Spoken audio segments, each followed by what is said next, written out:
Hi friends, welcome to Swami's kitchen. நாம் இன்றைக்கி பார்க்க போகிற ரெசிபி கோதுமை ரவை பொட்டுக்கடலை தோசை. இந்த ரவை தான் யூஸ் பண்ணியிருக்கேன். ரொம்ப டேஸ்டியாக இருக்கும். இல்லை கிறிஸ்பியாட்டும் சுட்டு எடுக்கலாம். அதுக்கு தொட்டுக்குள்ளே நான் தக்காளி சட்னி வச்சுருக்கேன். பாருங்கள், ரொம்ப டேஸ்டியாக இருக்கும். இந்த சட்னி சாதம், சப்பாத்தி, இட்லி, தோசை கூட சாப்பிடுக்கும். ரொம்ப அருமையாக இருக்கும். இதே மாதிரி நீங்களும் செய்து பாருங்கள். இதை எப்படி செய்தலான்னு பார்த்துருவோம்.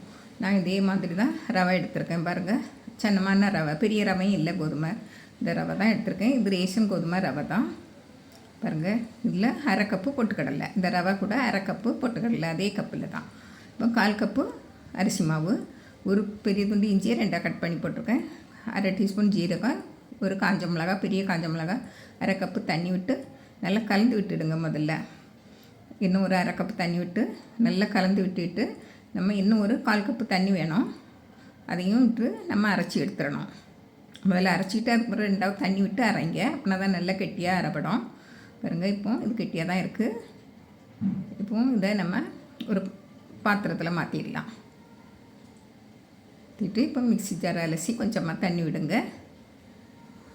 இதில் ஒரு அரை டீஸ்பூன் உப்பு போட்டு நல்லா கலந்து விட்டுருங்க. நல்லா கலந்து விட்டுட்டு இதை மூடி ஒரு அரை மணிக்கூர் வச்சுருங்க. நல்லா ஊறி வரட்டு. அதுக்கு மேலே வைக்க வேண்டாம், நல்லா புளிச்சிடும். அதனால் அரை மணிக்கூர் போதும், மூடி வச்சுருங்க. இப்போ இருக்கட்டும். நம்ம அதுக்கிடையில் ஒரு சட்னி வச்சிடலாம். தக்காளி சட்னி. இப்போ ஒரு டீஸ்பூன் எண்ணெய் விடுங்க. எண்ணெய் காஞ்சதும் ஒரு டேபிள் ஸ்பூன் உளுந்தம்பருப்பு நல்லா கொஞ்சம் சிவந்து வரட்டு. சிவந்து வந்த உடனே ஒரு பெரிய வெங்காயம் தண்ணி பொடியை கட் பண்ணி போட்டுருங்க. ஒரு பச்சை மிளகாய், உங்களுக்கு காரத்துக்கு தேவையான அளவு பச்சை மிளகாய் போடுங்க. கூட ஒரு பச்சை மிளகாய் வர போடலாம். நல்லா கொஞ்சம் காரமாக இருக்கும். இதுவும் காரம் குறவு தான் நான் வச்சது. ஒரு காஞ்ச மிளகாய், பெரிய காஞ்ச மிளகாய், ஒரு 3 பல்லு பூண்டு, ஒரு துண்டு இஞ்சி எல்லாம் போட்டு நல்லா வதக்கி விட்டுருங்க. நல்லா வதங்கி வரட்டு. இப்போ கருவேப்பிலையும் போட்டு நல்லா வதங்கி வரட்டு. இப்போ இதில் 3 தக்காளி நான் வெட்டி வச்சுருக்கேன், அதையும் போட்டுருங்க. உங்களுக்கு தேவையான அளவு நீங்கள் எடுத்துக்கிடுங்க. 3 தக்காளிக்கு ஒரு பெரிய வெங்காயம் அந்த அளவில் நீங்கள் போடுங்க. அரை டீஸ்பூன் உப்பு போட்டு நல்லா வதக்கி விடுங்க. தக்காளி நல்லா வதங்கி வரணும். அப்படின்னா இந்த சட்னி நல்ல டேஸ்ட்டாக இருக்கும். நல்லா வதங்கி வரட்டு.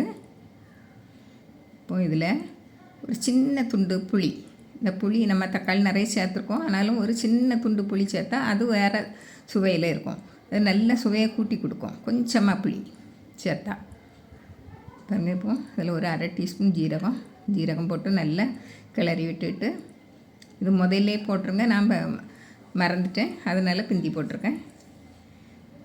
பாருங்கள், இப்போ இதில் 2 டேபிள் ஸ்பூன் வேர்க்கடலை, நான் வறுத்த வேர்க்கடலை போட்டிருக்கேன். நீங்கள் வறுத்த வேர்க்கடலை இல்லை அப்படின்னா முதல்லே வறுத்துருங்க. எண்ணெயில் நம்ம வறுத்துருவோம்லே, உளுந்தம்பருப்பு போடுற நேரத்தில் போட்டு வறுத்துருங்க.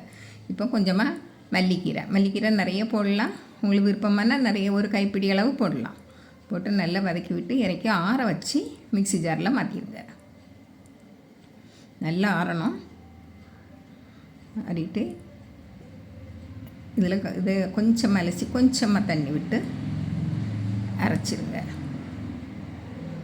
நல்லா அரைச்சி ஒரு பாத்திரத்தில் மாற்றிடுங்க. மாற்றியாச்சு. இப்போ இதுக்கு ஒரு தாளிப்பு கொடுத்துருவோம். எண்ணெய் நல்லா காஞ்சதும் கடுகு, உளுந்தம்பருப்பு இருந்தால் போடுங்க, காஞ்ச மிளகாய், கருவேப்பிலை எல்லாம் நல்லா பொரிஞ்சு வரட்டு.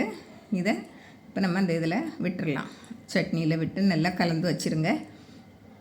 இந்த சட்னி நல்ல டேஸ்ட்டாக இருக்கும். இருக்கட்டு.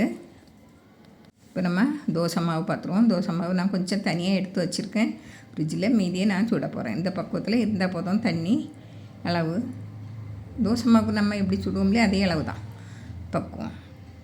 பாருங்கள், நல்லா அழகாக விரிக்க வரும்.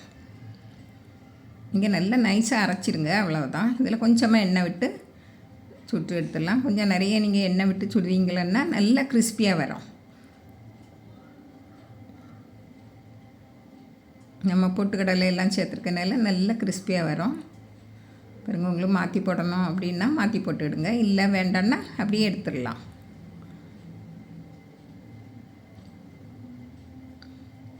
காலையில் டிஃபனுக்கு, நைட்டு டிஃபனுக்கு இதை செய்து சாப்பிட்லாம். ரொம்ப அருமையாக இருக்கும். உடனடியாக செய்திடலாம். நம்ம ரவை பொட்டுக்கடலை இருந்தால் உடனடியாக இதை செய்திடலாம். கொஞ்சமாக எண்ணெய் விடுங்க.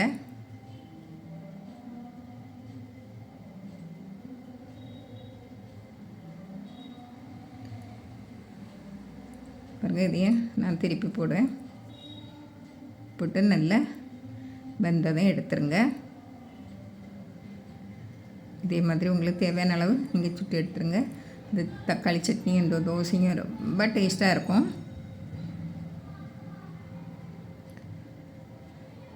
பாருங்கள், இந்த சட்னி வந்து காரம் எல்லாம் குறைவாக மீடியமாக இருக்குது. நீங்கள் காரத்துக்கு தேவையான அளவு நீங்கள் போட்டுவிடுங்க. பிடிச்சிருந்தால் லைக் பண்ணுங்கள், ஷேர் பண்ணுங்கள், கமெண்ட்ஸ் பண்ணுங்கள், மறக்காமல் சப்ஸ்கிரைப் பண்ணுங்கள். தேங்க்யூ.